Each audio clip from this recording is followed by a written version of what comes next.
right, let's hit the field. It is Wednesday, April 16th, and the Yankees were welcoming back a big piece of their rotation. Clark Schmidt making his debut tonight against the Royals in the final game of a 3-game set. The Yankees were going for the sweep. My recap, your reactions coming up next. This is Pinstripe Territory. Just wanted to talk, that's all. Wow. I think tonight calls for the fun hat. What do you say? The victory hat. So you can always tell how excited fans are for a victory by how many people are waiting in the chat when the post game begins. Usually it's, 30 or 40 people on any given night. But tonight we had over 110 people just waiting for the show to begin. You guys are obviously excited. What an amazing catch by Cody Bellinger to end the game for the Yankees. Yellow defense. That was a close one. When that ball left the bat, I yelled an expletive in frustration, and then I had to retract it from the universe itself when Cody Bellinger reeled it in. Wow, what an ending to a homestand, and what an ending to a sweep. And by the way, that's a winning streak. We're going streaky! Wow, winning. Marcus Stroman was supposed to pitch tonight, but instead we got the return of Clark Schmidt, which already improved our chances of winning, to be honest. I thought Schmidt was pretty good. We'll talk about his performance in more detail later, but a pretty good baseball game. Big home run for Aaron Judge, who continues to rake. And it's not just home runs. He is hitting over 400. He is hitting 409 on the season. Absolutely scorching the baseball. I know everybody's thinking 70 home runs. Watch him go ahead and hit 400 instead. I don't know. It's a little too early for that. But, we say every year, this guy, he does something that none of us are expecting, that, it raises the bar. And by the way, he is not even, I think, as hot as he's going to get. He is still kind of just heating up. He's not hitting the ball in the air as much. He hit a home run tonight, but he's been hitting the ball like hard ground balls, 3 for 3. He's just hitting it so hard. What a night for Aaron Judge and the New York Yankees. How sweep it is. Let's get to the recap. All right, let's go. Let's get it going. Drew Z says Judge is the best player in baseball, and it's hard to argue with that. It really is. It really is. Royals did get to Clark Schmidt in the first inning. Curveball wasn't as sharp out of the gate. It looked like maybe he was just kind of getting the feel for it, hadn't pitched at Yankee Stadium in a while. And I just thought he was kind of kicking around the mound a little bit, like he wasn't super comfortable. Excuse me. And I was glad to see him put it together after the first inning, but it was clear to me that he was just kind of shaking off the rust, right? The curveball wasn't super sharp, but then it got much sharper, and that's his bread and butter pitch. Yankees did miss a scoring opportunity right away. Bases loaded in the first inning with one out, and Anthony Volpe struck out, and then Austin Wells popped out to end the inning. So right away you're thinking, it's going to be one of those nights. But you're also thinking on the other hand, well, at least we're putting guys on base. Bubick came in with a ERA, I believe it was under 1.5. It's at 1.88 now, so it went up a little bit. But you're thinking, all right, well, we let this guy off the hook. I hope he doesn't come back to shove, as a lot of lefties do. Clark Schmidt, I thought, settled down really nicely after the first inning. And we'll talk about more of what Clark Schmidt did during the pitcher spotlight portion of the show. But he got some help from Paul Goldschmidt on defense to steal a base hit away in the third inning. Goldschmidt continues to impress. He was 1 for 3 tonight, still hitting .348 with an .867 OPS. Judge ripped a double into the corner in the bottom of the third inning, and then Jazz walked to set things up for Anthony Volpe again, and this time he came through. Booming double that one-hopped the left field wall. Jazz was motoring around from first base, and he scored all the way. David Cohn brought up a great point, I thought, about Volpe, and I've noticed a lot of people being tough on Volpe the last couple of days. I've been critical of his approach because I don't think he's a power hitter. I don't think he should be a power hitter. Obviously, the Yankees want him to hit for more power and do damage like he did tonight with a big double. But David Cohn brought up that it was an adjustment. The pitch that he struck out on his first time, he adjusted, and that's the pitch he was sitting on that he ripped for the double. So, nice job from Volpe. Austin Wells, this guy has had some bad luck this year. He has been hitting balls that should be out of the ballpark. They're getting knocked down by the wind. He hit one that hit the very tippy top of the wall, and it came back in. And tonight, he absolutely scorched one to center field, kind of slicing towards left center field. But the center fielder, Kyle Isbell, ran it down and made a fantastic running catch to steal an extra base hit away from Wells. Tough play for Wells. Wells was 0 for 4, hitting 182 on the season, but he should be hitting about 260, 270, just on how hard he's hitting the baseball. Base hits for Peraza and Goldschmidt, and then a double by Bellinger in the bottom of the fourth inning. He was out with the hitting coach, James Rowson, today, crushing baseballs in BP, doing hitting drills. And he was so red hot in Tampa for spring training that, he had some better swings tonight. He made the great catch to end the game. I think his confidence is going to be high, and I think he's kind of my pick to click for that Tampa series. I think he's going to go off. In fact, making the Nostradamus prediction right now, home run for Cody Bellinger tomorrow night. Nice job by Austin Wells to gun down Maikel Garcia at second base. Nice pick by Anthony Volpe. And Garcia was sliding in and kind of smashed his face with the baseball. You don't know what pain is! Ouch. Outstanding relief appearance by Mark Leiter Jr. tonight. The splitter was diving off the table. And then Aaron Judge for the first time in 10 games.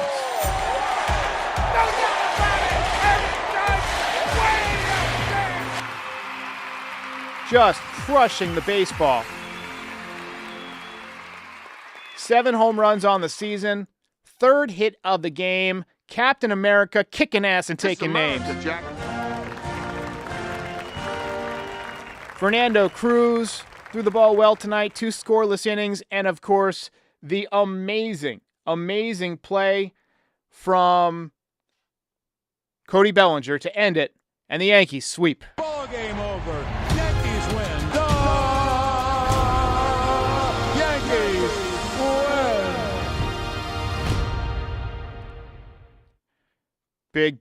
Big win. So the Yankees finish off the homestand. And now they are 11-7. They still lead the American League East over the Blue Jays, and they will head down to face the Rays, who are 8-10. All right, we got to give out the belt tonight. And, I thought about Volpe, I thought about Schmidt, but really 3 for 3 with a home run. Got to go with the captain. Aaron Judge. 3rd belt of the year. He's the only guy with more than one. And you know what? He's going to have a lot more. I still think 70 is not out of the realm of possibility. And this year, when he's not hitting home runs, he's still getting hits. He's still staying hot. I don't know, what he's unlocked, but he is superhuman right now in terms of the offensive numbers, the offensive performance. At some point, they're going to stop pitching to him. He did get an intentional walk tonight, but big night for the captain. And people forget, and Jake Boss not forgetting, looking like a Triple Crown threat this year. He's been a Triple Crown threat twice before. In 2022, when he hit 62 home runs, most notably, he came up just short. The batting championship just eluded him, but he hit 322 last year, and of course this year, raking every day. Clark Schmidt. We knew coming in that he was not going to throw a ton of pitches, maybe not more than 75 or 80. He ended up throwing 73 pitches. Rocky first inning, as I mentioned, but after that, I thought he was phenomenal. He was aggressive in the zone. Even the last 2 runs that he gave up, I thought were kind of, cheap.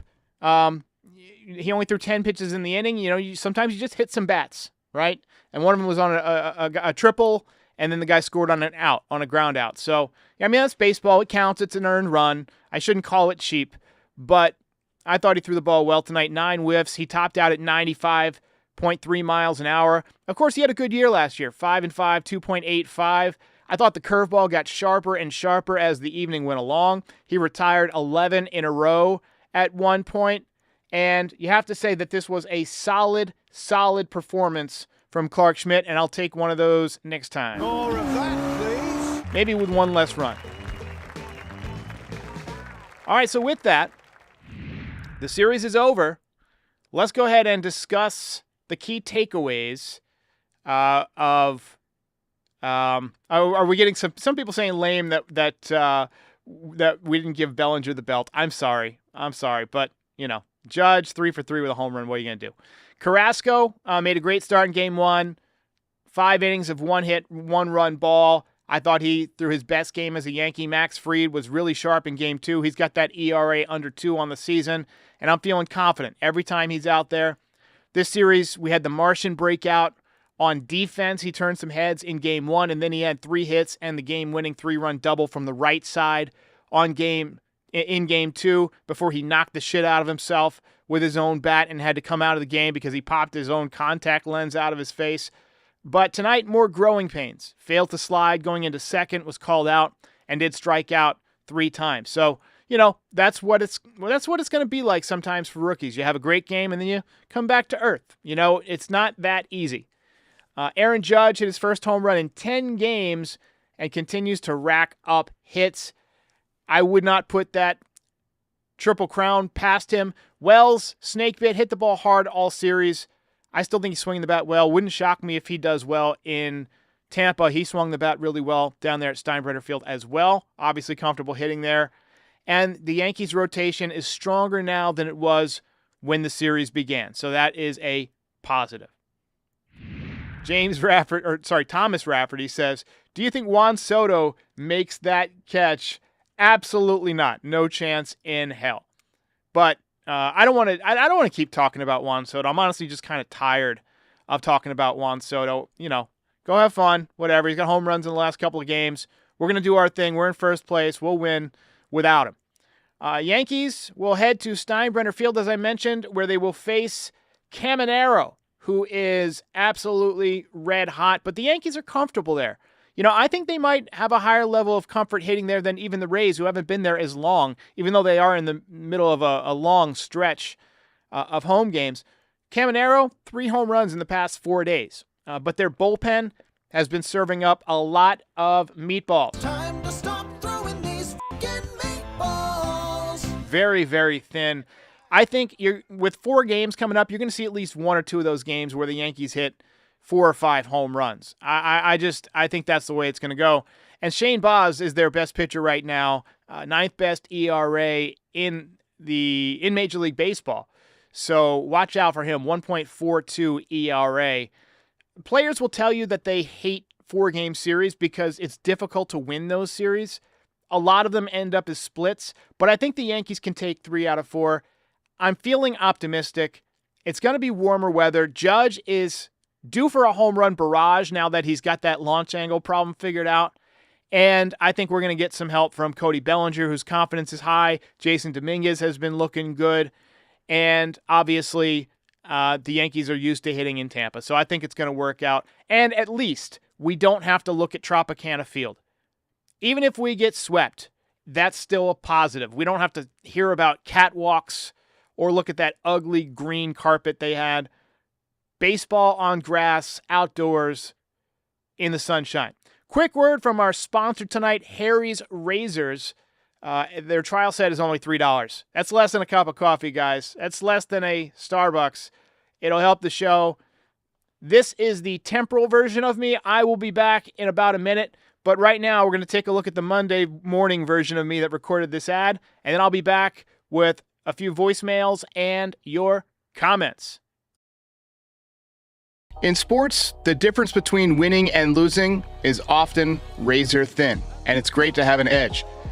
And that's what you get with Harry's Razors, the sponsor for today's episode. You might notice my beard is gone. I did that because I wanted to test out this razor that they sent me. I don't like to pitch things unless I try them myself. And I gotta say, I am very impressed with Harry's Razors. It comes with 5 blades. These are German engineered. They are extremely, extremely sharp. I shaved 2 days ago and my face still feels very smooth. I got the trial set. I really enjoy the weighted handle. It gives me like a nice feeling of control over the razor. I don't have to worry about cutting myself. Their trial set is $13, but using our exclusive link and code, you can get it for just $3. Go to harrys.com/stripe and you can get this trial set for $3 instead of $13. harrys.com/stripe. All right, so comments of the night. We got a super chat here from Hit 'em with the Twist. He says, every episode you show your dog live, I'll tip $5, 10 if you get him a fun hat. So it's a she. She is actually in bed right now. I typically close the door and lock her in the bedroom with my wife when I'm doing my show because I don't like, sounds and stuff happening in the room. But next time she's in here, I'll make sure she appears. And then Teddy Ballgame says, can Beltinger get an honorary backup belt? Sure. Your wish is my command. Referee says, we don't have to look at the trop, but we do get to look at Trish Whitaker, though. Trish Whitaker, one of the best in the business. And then Alan Evangelista says, is it safe to call it a streak? Yes, a win streak is 3. We announced it early. We played the sound effect. Win streak is 3. I won't do it for 2, but I will do it for 3, and I will do it for every successive win after that. Josh Kang says, I need my sweet King Volpe to be more consistent. That's what we're looking for. And whenever I hear somebody talk about a baseball player's consistency, I tell this story, so apologies if you've heard it before. But there was a time in the 80s where Ricky Henderson was late to spring training 2 years in a row, and they asked Don Mattingly about it. And Don Mattingly said, well, at least he's consistent. That's what you want out of a player, consistency. All right, so Urban says he's going to try the razors. Appreciate that. It really is great. I used it again this morning to get the neck shave. I've got the 5 o'clock coming back in, but I'm going to grow the beard back, but it's definitely great for the neck shave too. And then, let's see here. Dave Lawrence says, we're streaking! Everybody's doing it! Going through the quad up to the gymnasium. Who remembers Old School? What a movie that was. All right, we got a couple of voicemails here. What's up, Derek, New York Gamer? It's a little fun fact today. I noticed that, I don't know if you noticed this as well, but when Garcia swiped the bag today and got thrown out by Volpe, he got tagged in the face pretty hard. I don't know if you remember Game 5 of the ALDS last year when the same thing happened when Volpe tagged him hard and he cried about it like a little baby and the bench is kind of emptied. But a little fun fact about this, and I just thought it was kind of funny. Nothing ever happened to it. I thought there'd be some bad blood, but no. Anyway, man, keep up the good work, man. Talk to you soon. I enjoyed that quite a bit. I can't believe you've done this. Hey, Derek, how are you? This is Tabor Talk from the Catskills. Tabor Talk. Aaron Judge just breaks the 3-3 tie here. The Yanks are up 4-3 in the ninth. I mean, Judge is 3 for 3. He's now hitting .409. 7 home runs, 21 RBIs. His OPS, coming in, he was 1.224 OPS, so it's higher than that. He's just simply the best player I've ever seen in my life. And I don't ever want to hear people saying, well, what about the playoffs? What about the postseason? I talk about this all the time. I don't care. I really don't care. I mean, you don't get to the playoffs. Look at his WAR. He's simply the best player in baseball. Not even close. Not even close. And the Yanks don't make the postseason without Judge. So I don't want to hear it. I don't care if Judge goes over 20 in the playoffs this year. I do. I care about that. And by the way, I like the comments. I'm going to stop you right there, Mr. Tabor Talk. We don't even want to put that out there into the universe. There's no way that's happening this year. Judge is having that season with a chip on his shoulder where he will let nothing get in the way of postseason destruction of baseballs. Yeah, hi, Derek. Steve calling from Farmington. I realize it goes against the instincts of a baseball player, and I don't even know if you can ask them to do this, but we've got to tell these guys hitting in front of Judge, don't go stretching your singles into doubles, especially with 2 outs, and especially with nobody hitting behind Judge, who's any kind of a hitter. That's all. Appreciate the call. Yeah, like you said, it goes against their instincts. Players are if they have a chance to take an extra base, they're going to take it.